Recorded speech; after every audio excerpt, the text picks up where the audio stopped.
The one thing that you have not talked about of your background is a spirit category that more or less you are the gentleman who commercialized it. Walk us through sort of the idea of Mezcal, how you got involved, briefly, of course. I want to go back just very briefly to that day because it was a magical day. In 2015. Yeah, in 2015. And also, you remember there were a number of local bartenders who had come out to help, just to be part of the moment because they knew we were firing up the stills for the first time. But to have Tom there with us. And you remember the moment in the office when we offered him the opportunity to be a partner. You remember his reaction. It's just that I knew that he was resigning from Diageo, and we'd always talked about working together. And the idea of us being able to do this, and I just felt so strongly about you, about this group, about what we were doing, about Kansas City as a community. And Tom didn't just like the idea. He totally bought in. He wanted to be part. And look at him. I mean, he still comes. He just comes because he loves it here. And he loves working with us as much as we love working with him. We're a family now. It's quite remarkable. And, you know, Ron is part of that family as well. And Ron Cooper, my partner at Del Maguey. And, you know, Ron, in all fairness, and thank you for that, saying that about me, but Ron Cooper's the one who discovered the Native Americans up in the mountains making mezcal, the way that they made it, and that made it different in Oaxaca, Mexico. And Ron is an artist, brilliant artist, had no experience in the spirits industry whatsoever, but went there to make art. And when he found these Native Americans making this very, very traditional beverage in these ancient processes, he looked at it differently than I would have at the time. I looked at it as art, distiller's art, magic, beautiful, liquid. But to him, they were the artists, like he's an artist. Their work was performance art, and the liquid they produced was liquid art. And he started curating some of the best ones to bring into the United States. And it all started as an art project. But when they told him he couldn't bring it in, you know, Ron, go ahead and tell him no. He'll find a way. He's that kind of guy. Not unlike us in many ways that way. He made it happen. And I was lucky enough to taste. His original helper was Michael Gardner, who of course went on to become president, CEO, our partner, of Del Maguey. And in the very, very beginning, I had the opportunity to taste his liquids because I was the agave guy. I was traveling around the world teaching about tequila and mezcal and trying to open people's minds about it. Not just me, other people too, but it was really something I took a lot of pride in and specialized in. I was consulting in Jalisco already on tequilas. I'd tasted a lot of mezcal. I'd never tasted anything like these. So I met Ron, I had to go experience it, and the rest becomes history. But our mission grew from Ron's thing of sharing it with his friends and the art world to being protecting this ancient way of doing things and preserving their culture and sharing this liquid with the world. And of course, bartenders, chefs, creatives went insane for this stuff, as you might imagine. So I helped Ron because it was the right thing to do. I met the people and wanted to help. I wanted to be part of it. And for years, it was on that basis. And, you know, we put every penny back into the infrastructure of the communities and working with the people. And over time, I always told Ron, just hang in there. One day you'll see this is going to roll and people are going to figure this out. And I mean, in 1995, when he launched, it was the only handmade artisanal mezcal that left Mexico. He launched 2 in 95 and 2 in 96. We started working together a year later. And I just behind the scenes. And then in the early 2000s, I announced to the world that my company, aka Wine Geek, was the educational arm for Del Maguey. They were now our clients, which I did, of course, pro bono because I just wanted to help. And then in 2006, we took a little bigger stand. That's when I actually quietly signed partnership papers in the background, and we grew it. But at that time, there were 6 mezcals being exported into the United States. 6 companies. By 2010, there were a dozen. We launched Vita in 2010, and it began to really change. And by 2015, suddenly, there were a couple dozen. Now there's a couple thousand. Yeah. And it's a category. And now our work has changed in that because we opened the door to this culture and opened it to the rest of the world to come in. And quite frankly, people are abusing and taking advantage of a lot of it. Our mission now, of course, is bigger than just protecting and preserving. Now it's trying to help Oaxaca and all of Mexico, for that matter, deal with this. How does it become an industry? How does it become a category? How does it become massive? And how do we still protect the people and the land and the sustainability, which is crucial. So that's now, we've evolved into that stage as we watch Del Maguey continue to be on the shelves of virtually every bar in the world. It's quite remarkable. When you think about it, what we did is when we agreed with Pernod Ricard to sell the company and let them take it over, we knew they were the only partners who really could get it, who understood the sustainability aspect and the family aspect and the terroir aspect. And at that time, we could have never imagined that, Chichi Capa would be sitting next to Martel and Chivas and Beefeater. And, how could you ever fathom that, But it is now. And what we did with them is we signed 10-year contracts with every one of the 12 families we work with.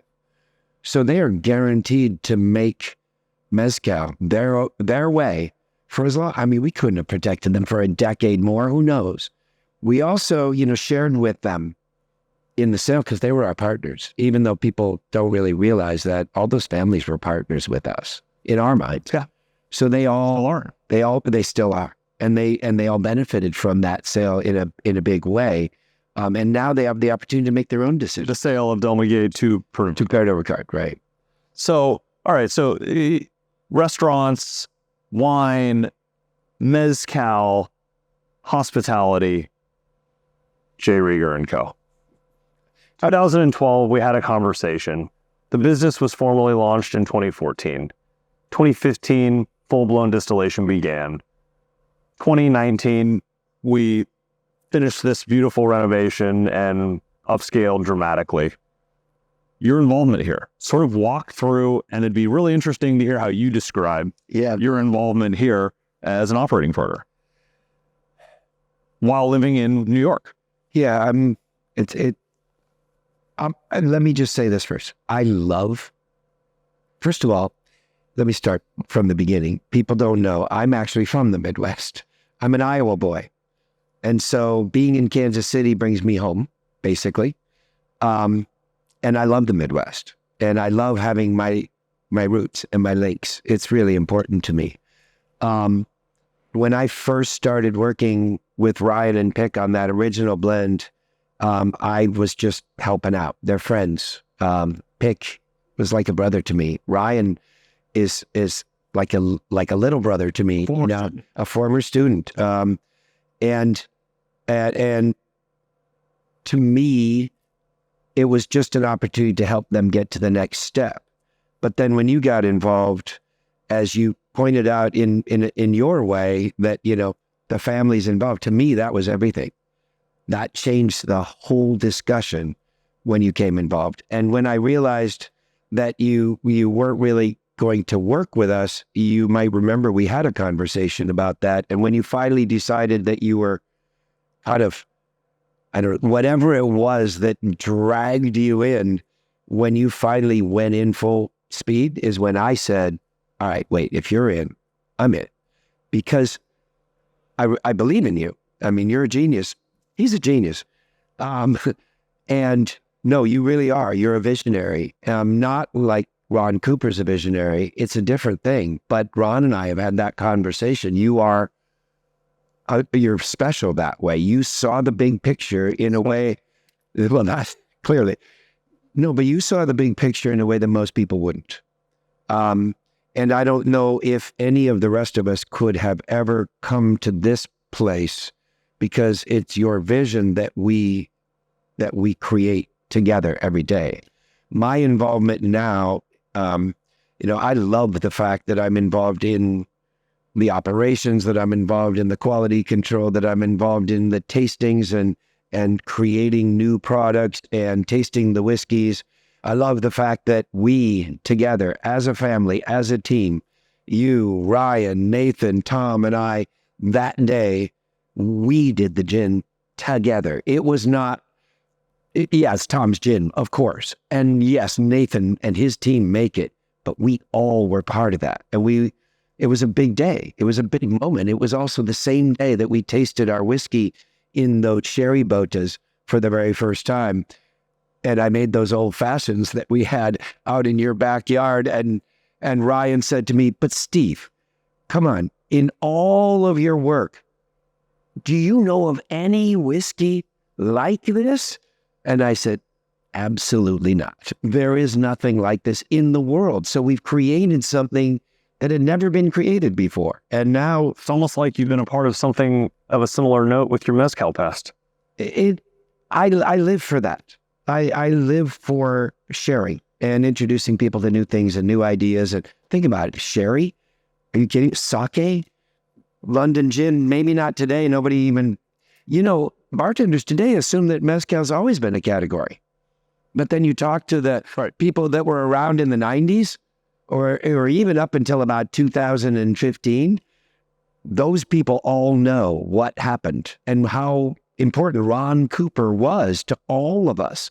Without Ron Cooper, I'm sure we would have found some way to get there eventually anyway, but without Ron Cooper, there's no way it would have happened the way that it happened and correctly, the way it needed to happen. So my involvement today, I am an investor, I am a partner, I am a taster, I'm on committees, I'm on boards. I do whatever needs to be done because I just love where we're going. I love what we do. Shit out of your background, your opinions, and your palate. Well, thank you for that. I mean, I've worked my whole life, most of it. Most of the time. No, I really... Your taste in really bizarre coffee. I love coffee. It's part of my beverage thing, Tea, too. I do the same thing with tea. Taking you to a breakfast place, it's more substitutions than I've ever seen in my entire life. Well, that's because of my crazy diet and health needs. But I have to say, to me, what we are doing is special. And I love being part of it. And it's not, your name is on the building. So you have so much at stake here. But the fact that, like you said, we lost our brother Pick, but man, how involved was he? How important was he? Everything we do, Pick had a voice in and a say in and still does. And every time we taste a new product, we have a little toast to Pick when we do it, because without him, we wouldn't even be sitting here probably. And Tom Nickel, the opportunity to work with Tom, come on. And then Nathan and the team that he has built here, and then the hospitality team, and Ryan and his insights, and then Andrew and Derek. It's Joey. It's insane, this team that we have. And for me, I love the meetings. I love sitting on the boards. I love being involved. I never vote, but I offer my advice and my wisdom, my experience, hopefully it helps in some way. And where we take this in the future, well, let's not tell them yet, but we have some pretty good ideas, don't we?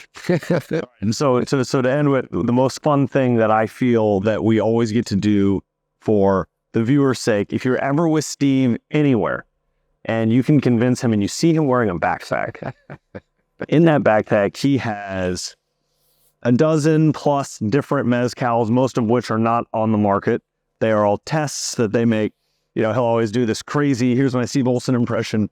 This one is mind-blowing. They only make 6 liters a year, and I have half a liter right here. And so you try these, and some are absolutely awful, and you're happy they make 6 liters, and some are absolutely incredible and amazing. And it's always that fun thing that no matter what city we are in, we know that, fortunately, unfortunately, we try to run into you before midnight, because we had one night in Chicago where I think we ran into you at 12:30 a.m. Oh my gosh. And we were up till like 3 a.m. in a hotel lobby just sipping Mezcal and had a brutal next day. But regardless, it's a very fun thing that every time we're all together, we all get to taste a bunch of fun Mezcals out of copitas, and it's a total blast. Anyway, It's the ritual. And it's sharing. Again, it's sharing with people you love, with the family. and so with that, we will toast to whiskey, Kansas City whiskey. Kansas City, Not just any whiskey. which the sherry influence, big part of our partnership, if not damn near all of our partnership with our bodega in Spain, Williams and Hunger, solely because It's huge. of the man in the glasses to my left. Well, let's not get carried away. Cheers to you. Cheers. This has been another episode of Distilled Down. I'm Andy Rieger. Hit the like and subscribe button. Thank you, Steve Olson, for being here. Thanks for having me. We'll see you next time.